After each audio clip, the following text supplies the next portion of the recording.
जनवरी 2026 में president Trump ने पूरी दुनिया के सामने ईरान को धमकी दी कि help is on the way, we are locked and loaded. And by the way, to all Iranian patriots, keep protesting, take over your institutions if possible. And I've canceled all meetings with the Iranian officials until the senseless killing of protesters stops. And all I say to them is help is on its way. You saw that I put tariffs on anybody doing business with Iran. Iran पर हमला almost confirm था।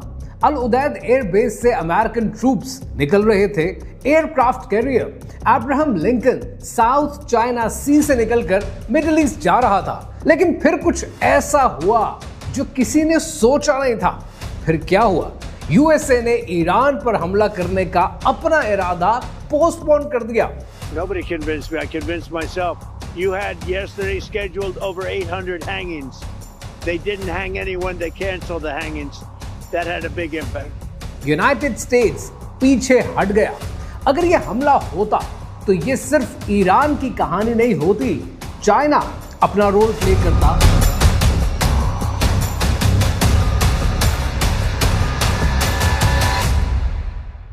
We have always opposed interference in other countries' internal affairs, consistently advocated that the sovereignty and security of all nations should be fully protected by international law, and opposed the use of force or the threat of it in international relations matters. Taiwan कहां खड़ा होता? Japan को कुछ तल्ख फैसले करने पड़ते। North Korea जंग में दाखिल हो जाता। इंडिया के बारे में मैं पहले भी अपनी वीडियोस में बात कर चुका हूं, खास तौर पर इस वीडियो में, कि इंडिया ने जिससे भी दोस्ती की है, इंडिया ने हमेशा उससे धोखा ही दिया है। इंडिया ने चाबहार पोर्ट छोड़ दी।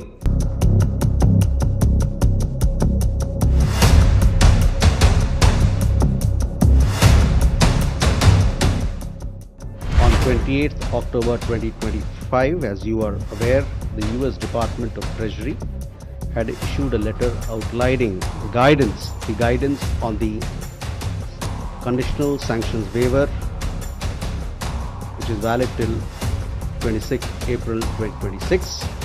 We remain engaged with the US side in working out this arrangement. अपनी $120 मिलियन की इन्वेस्टमेंट छोड़ दी और पाकिस्तान का रोल वो शायद इतना बढ़ जाता कि दुनिया की कोई ताकत नहीं चाहती थी।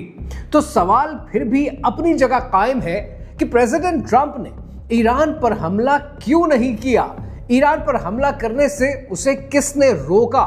और क्या ग्रेटर इजराइल का जो प्लान बन रहा था वो कैंसिल हो गया, डिले हो गया या चेंज हो गया?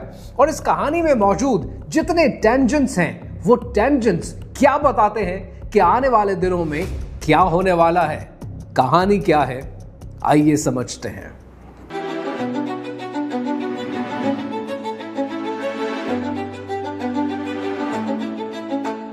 अट्ठाईस दिसंबर सन 2025 को ईरान में प्रोटेस्ट शुरू होते हैं। करेंसी कोलैप्स कर जाती है, इन्फ्लेशन हद से ज्यादा बढ़ जाती है, यहां तक कि बेसिक चीजें अफोर्ड करना मुश्किल हो जाता है। लेकिन जैसे जैसे दिन गुजरे, प्रोटेस्ट पॉलिटिकल हो गया। डेथ टू खामनाई के नारे लगे और खामनाई ने डायरेक्ट ऑर्डर्स दिए, fire. Human rights activist news agency Iran international, CNBC, इन सब के मुताबिक 8 और 9 जनवरी 2026 की 2 रातें, ह्यूमन राइट्स ग्रुप कहता है कि 3000 से 12000 तक लोग मरे हैं। प्रेसिडेंट ट्रंप ने 13 जनवरी को कहा कि help is on the way, take over the institutions. And by the way, to all Iranian patriots, keep protesting, take over your institutions if possible. And I've canceled all meetings with the Iranian officials until the senseless killing of protesters stops. And all I say to them is help is on its way. You saw that I put tariffs on anybody doing business with Iran. American troops जो already Qatar में मौजूद थे, अल उदैद base के ऊपर, अल उदैद base Qatar से उन्होंने evacuate करना शुरू कर दिया। USS Abraham Lincoln strike group जो साउथ चाइना सी में मौजूद था, उसे ऑर्डर्स मिलते हैं कि मिडिल ईस्ट की तरफ रवाना हो जाओ। स्टेट डिपार्टमेंट ने सऊदी अरेबिया और कुवैत में अमेरिकन को वार्निंग जारी कर दी कि हमला इमिनेंट है, देयर इज नो क्वेश्चन कि यह हमला नहीं होगा। अब जरा सोचिए कि अगर यह हमला हो जाता तो पूरी दुनिया में तेल की कीमत कहां पहुंचती? शायद पाकिस्तान के अंदर तेल 500 रुपए क्रॉस कर जाता और शॉर्ट टर्म में हमें इसका बहुत ज्यादा नुकसान होता। लॉन्ग टर्म में अगर देखें तो ग्लोबल रिसेशन आ जाता, जो शायद इस वक्त दुनिया में कोई मुल्क भी अफोर्ड नहीं कर सकता है। यह हमला पूरी दुनिया की इकोनॉमीज को हिला कर रख देता। सवाल फिर भी अपनी जगह कायम है कि प्रेसिडेंट ट्रंप को किसने रोका? सबसे पहले कुछ टेंजेंट्स देखते हैं जो इस कहानी के लिए बहुत जरूरी हैं। इस कहानी का सबसे इंटरेस्टिंग एंगल है ताइवान। आपके हाथ में जो फोन है, लैपटॉप है, गाड़ी है, घड़ी है, इन सब में एक चीज कॉमन है, इन सब के अंदर TSMC की चिप मौजूद है। ताइवान की कंपनी TSMC दुनिया की 90% एडवांस सेमीकंडक्टर्स बनाती है। ऑलरेडी MIT टेक्नोलॉजी रिव्यू ने इसको सोर्स किया है, काउंसिल ऑन फॉरेन रिलेशंस ने इसको सोर्स किया है। अब जरा आप ये सोचें कि अगर चाइना ताइवान पर हमला कर देता है तो अमेरिका की टेक्नोलॉजिकल डोमिनेंस हमेशा के लिए खत्म हो जाती है। अमेरिका ने खतरे को बहुत अरसा पहले ही भांप लिया था और अमेरिका ने TSMC को मजबूर किया कि वो एरिजोना USA में अपनी फैक्ट्री लगाए। अब जरा सोचें कि TSMC जो ताइवान के लिए इतनी इंपॉर्टेंट है, ताइवान की एक्सपोर्ट्स का 15% इस एक कंपनी की वजह से आता है और इस एक कंपनी की वजह से आज दुनिया में जंगें छिड़ सकती हैं। अगर इस फैक्ट्री, इस कंपनी को उठाकर आप USA ले जाते हैं तो फिर क्या होगा? फिर ऐसा कुछ होगा जो आप सोच भी नहीं पाएंगे। कहानी ये कि अमेरिका ने मजबूर किया कि $65 बिलियन की इन्वेस्टमेंट के साथ TSMC अपना काम अमेरिका में शुरू करे। लेकिन फैक्ट्री पे काम शुरू हुआ पर यह फैक्ट्री कभी कंप्लीट नहीं हो पाई। डिलेज पर डिलेज। मैन्युफैक्चरिंग ड्राइव और CNN बिजनेस के मुताबिक 2024 में कंप्लीट होना था, फिर कहानी 2025 पर चली गई, फिर 27, फिर 2028 के टारगेट्स बनाए गए।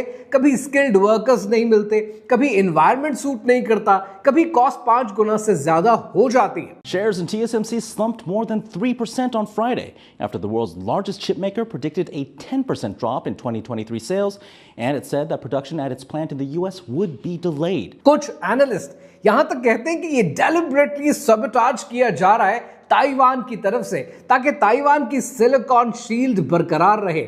अब जरा सोचें कि अगर ये फैक्ट्री अमेरिका में चली जाती है तो ताइवान के ऊपर अमेरिका की जो डिपेंडेंस है वो तो खत्म हो जाती है, ताइवान की एक्सपोर्ट्स गिर जाती हैं। और ऐसे में अगर कभी चाइना ने ताइवान को हासिल करने के लिए ताइवान पर हमला किया तो ताइवान के पास कोई बार्गेनिंग चिप नहीं रहती ना कि वो अमेरिका से कह सके कि आओ हमारी मदद करो। Imagine China taking over Taiwan's semiconductor industry.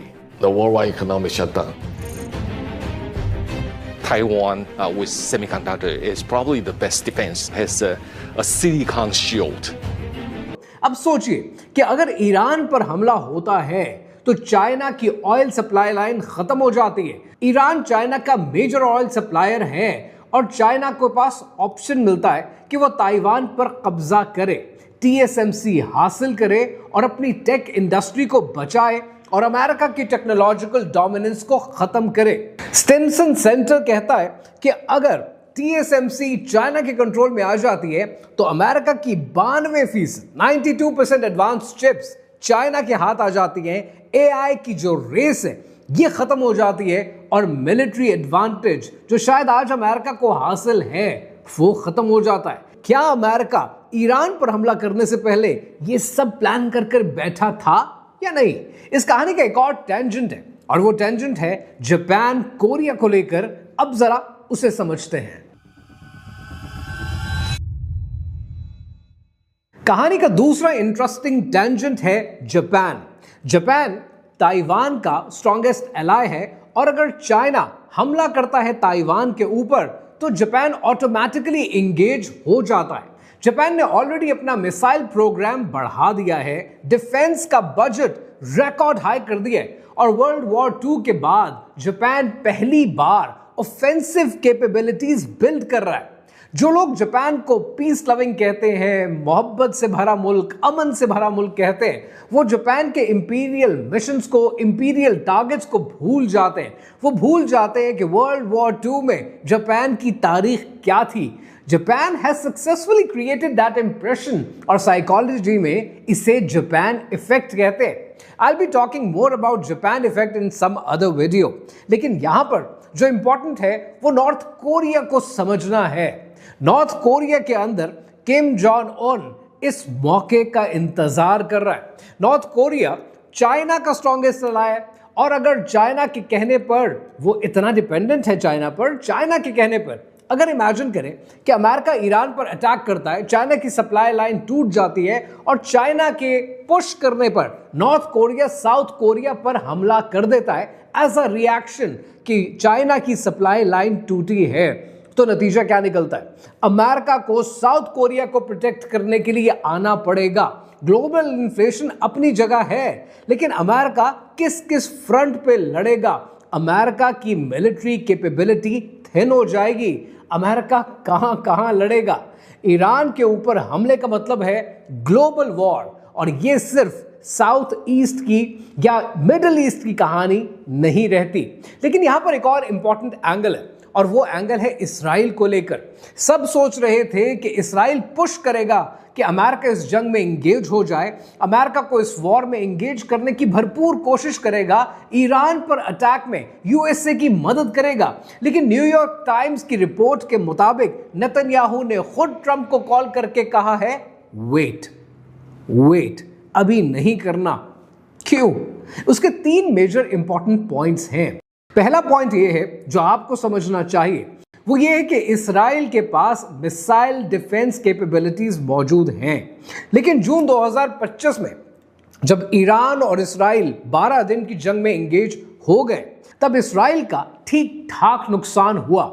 Israel के पास टेक्नोलॉजी तो मौजूद है, लेकिन अभी तक चीजें रेडी नहीं है एक और जंग में जाने के लिए। इसराइल इस वक्त टाइम गेन करना चाहता है, and that's why Netanyahu is pushing कि ये वक्त ठीक नहीं है। दूसरा इंपॉर्टेंट पॉइंट जो आपको पता होना चाहिए वो ये कि इसराइल को लगता है कि यूएसए का plan is not strong enough, और ये ऑटोमेटिकली पूरे खित्ते को डिस्टेबलाइज कर देगा, जहां पर इसराइल मेजर पावर हासिल करने के लिए तैयार इस वक्त नहीं है। और तीसरा इंपॉर्टेंट पॉइंट कि अटैक से ईरान में करंट रिजीम को एक्सक्यूज मिल जाएगा, प्रोटेस्ट से अटेंशन डाइवर्ट हो जाएगी, रिजीम चेंज फिर भी नहीं होगी। लेकिन एक और इंपॉर्टेंट एंगल है, और वो एंगल है पाकिस्तान को लेकर।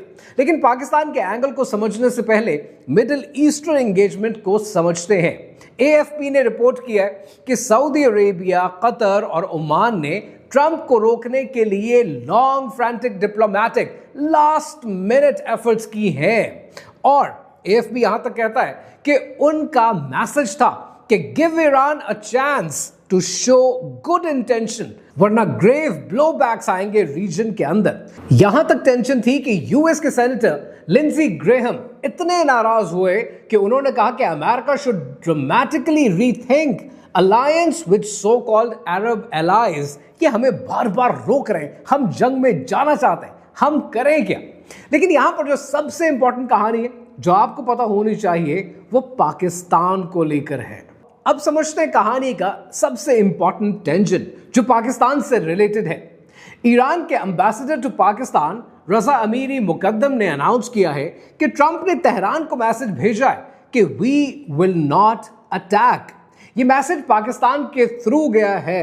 पाकिस्तान ने बैक चैनल डिप्लोमेसी में अपना रोल प्ले किया है, और पाकिस्तान की फॉरेन मिनिस्ट्री ने 15 जनवरी को प्रेस ब्रीफिंग में कहा कि we have full confidence in the wisdom of Iranian people and leadership. अब सबसे ज्यादा समझने वाली बात, 17 सितंबर सन 2025 को पाकिस्तान और सऊदी अरेबिया ने strategic mutual defence agreement sign किया।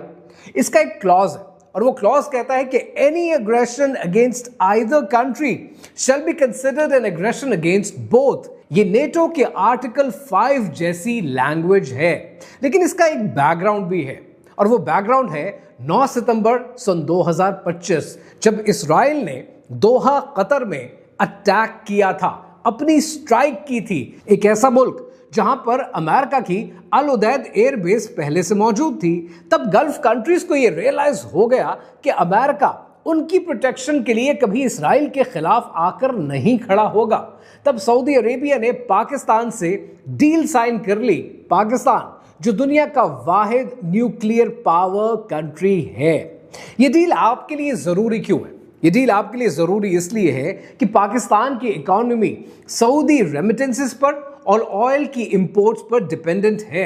ये डील पाकिस्तान को गल्फ में एक परमानेंट स्टेक दे रही है, यानी स्टेबल जॉब्स, स्टेबल इकोनॉमी।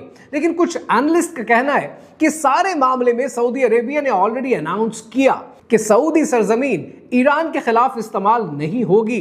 लेकिन कुछ एनालिस्ट कहते कि अगर सऊदी अरेबिया को एंगेज किया जाता है तो रिस्पांस क्या होगा? तब रिस्पांस ये होगा शायद कि सऊदी अरेबिया और पाकिस्तान की स्ट्रेटेजिक डील मौजूद है। उसके तहत अगर सऊदी अरेबिया की एयर स्पेसेस इस्तेमाल की जाती है तो इसराइल तक पाकिस्तान के लिए पहुंचना सिर्फ मिनटों की बात रह जाएगी और ये एक न्यूक्लियर वॉर को भी जन्म दे सकता है। और nuclear attack from Pakistan on Israel plausible है, इम्पॉसिबल नहीं है। लेकिन इस सब के बीच में इंडिया ने क्या किया? इंडिया चाबहार पोर्ट से भाग गया। ट्रंप के 25% टैरिफ की धमकी से इंडिया ने अपनी $120 मिलियन की इन्वेस्टमेंट डुबा दी। इंडिया पोर्ट्स ग्लोबल लिमिटेड के बोर्ड ने रिजाइन कर दिया, वेबसाइट बंद हो गई। कांग्रेस के लीडर पवन खेरा ने कहा है, why is Modi allowing USA to arm twist India? India ने वही किया जो इंडिया हमेशा करता है। इंडिया जब किसी से दोस्ती करता है तो उससे धोखा देता है। ये मेरा रिटॉरिक नहीं है, ये मैं इल्जाम नहीं लगा रहा हूं, ये हिस्ट्री है और ये बात हिस्ट्री से साबित होती है, जिसको मैंने बड़ी डिटेल में अपनी इस वीडियो में कवर किया है and you can always go and watch it. Trump ने ईरान अटैक कैंसिल नहीं किया है। ईरान पर होने वाला अटैक डिले हो चुका है। यूएसएस अब्राहम लिंकन अभी भी मिडिल ईस्ट जा रही है और यह समझना जरूरी है कि ईरान पर हमला ग्रेटर इसराइल के प्लान का हिस्सा है।